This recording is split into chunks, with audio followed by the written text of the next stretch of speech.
how does it feel working with Or, SB19? and how was it like? Pressure. No, because because of their name and who they are. When I get caught up with going into the rehearsal studio and seeing them.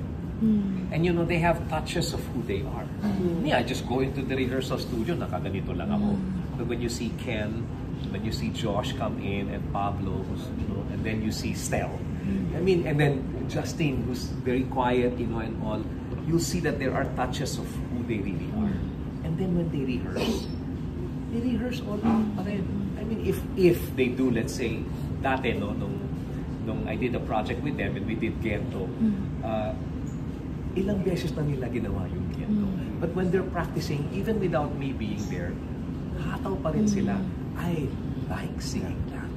That means they're serious about what they want. They know they're world class, but they don't take it like, oh, okay na kami, world class na kami. No, it's like, we're world class, no? Let's continue. Kasi hindi lang kami ang inaano natin dito eh. We're representing every other artist in the Philippines. I'd have to... I was telling them earlier that I don't think people realize the amount of... It's not overnight that happened. No. But the amount of training and the amount of hours put into honing that craft is unimaginable. You have to understand that these people, at the end of the day, maybe they were talented raw, they were great, they were skilled, but to get to that point, the amount of hard work that they put in. And I think have to have a lot of determination to get to that point that SB19 is in. So much respect for that. I think they have set a standard though, and it's a tough act to follow. At their environment, kuway ni Sayan, like yung mga ganong kulitan, and among themselves, even kay Ja, mga shot ni Ja, and even like from the beginning, I was not there talaga, to be honest. So ako onward lang ako from I Want You onwards. And even in the time na there was this issue, I was not there with them. So this whole thing is it cannot happen without, of course, Onesie din, which helps so much. It's really a collaboration. So it's teamwork.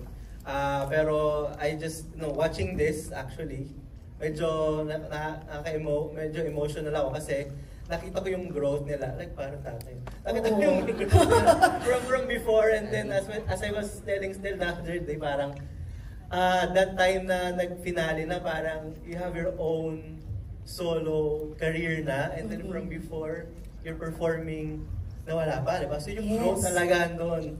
And then, that's what basically documentary is about. Point A to point B. And they reach so far na.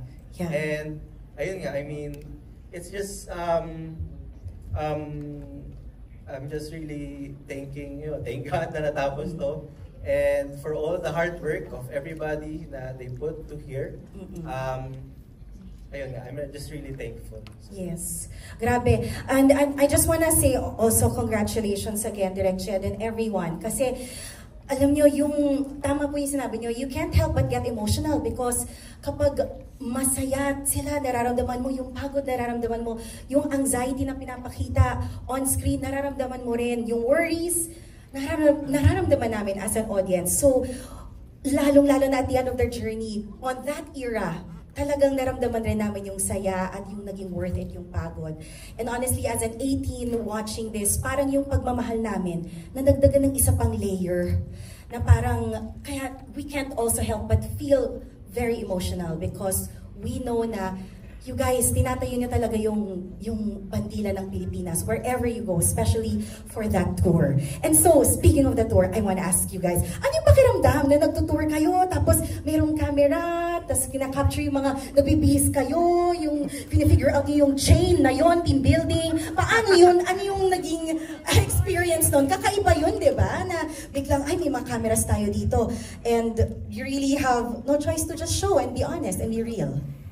Siguro po, the difference kasi po, usually ginagawa rin po namin yan pero sa vlog. So we are aware na merong ganyan, we need to interact. Pero siguro po with the team ni Direk Jed, medyo actually lahat po kami na kakaiba na minsan, meron palang nag-video na hindi namin alam. So actually ni-request din po namin talaga yon nung napag-decidean nga po na okay, may susunod sa inyo, gagawa tayong documentary.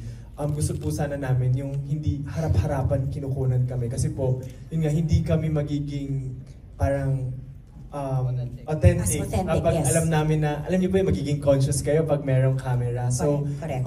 kaya natutuwa po kami na dun sa moments na yon, yung ibang moments na kunan, talagang hindi namin alam, may camera pala, nakatago sila sa gilid, ganyan po, and sumusunod lang talaga sila. So, ayun po, very thankful din kami na ganun yung kinalabasan. Yes. Thank you, Justin. Meron din ba sa inyong nakakita ng moment doon na nagulat kayo? Na, ay, nasama pala yun? Or meron din bang moment na medyo naging challenging for you guys to share? Na napanood nyo dito sa documentary ninyo? I feel like lahat po, parang hindi nagugulat kami kasi parang, hindi namin maaalala yun ng ganun ka-detailed. Alam mo yun? Kasi ang dami nangyari from pagta-tag tour.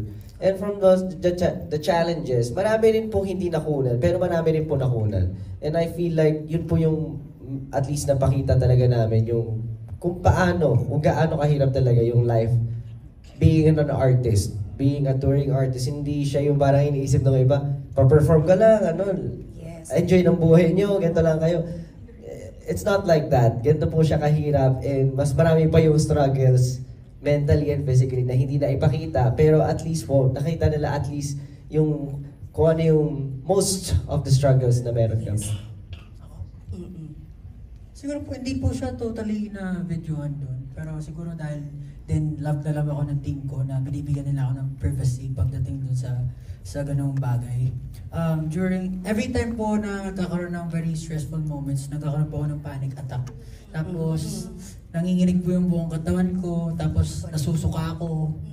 Tapos hindi po ako makakapag-isip na maayos, parang very, napahapyawan po siya doon. Correct, we saw Pero, process. ayun po habang nasa stage ka, parang hindi naman po pwede basta-basta itigil mo lahat. So, Correct. you have to continue despite everything that you've been feeling or experiencing inside. Pero yun po, yun yung isa sa mga mga struggle during the tour. Yes. That was also very refreshing to see, honestly. Kasi most of us probably will think na SB19 na kayo. Of course, kinakabahan pa ba kayo? Nag-worry pa ba kayo? But actually, you do get anxious before a show. You do feel panic attacks. Nanginginig pa rin yung kamay ninyo. That was very refreshing also, especially for fellow artists to see na it's normal, it happens. You just have to go on. I feel like yung pinakamahirap po doon yung parang faking it na confident ka. Yun. Kasi manghirap po parang punta ka sa ibang bansa, feeling namin, syempre talagang kailangan may impression kami na i-leave sa kanila or sa kahit saang lugar na talaga maaalala nila kami. And napakahirap po nun na fake namin kahit sobrang mamamatay na kami sa anxiousness and kaba bago kami mag-perform. Also, nagulat rin talaga ako na nakita si Pablo, nagpa-plan siya ng damit. Diba? Hindi talaga namin in-expect. Akala namin, because you're touring, may team na yan, hindi na kayo nag-i-empake ng sarili ng gamit. But kayo actually nag-i-empake ng sarili ng gamit.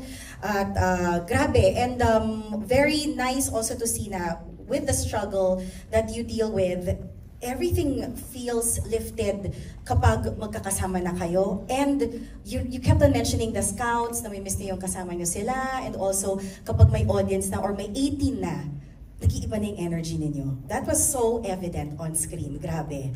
And so, for you guys naman po,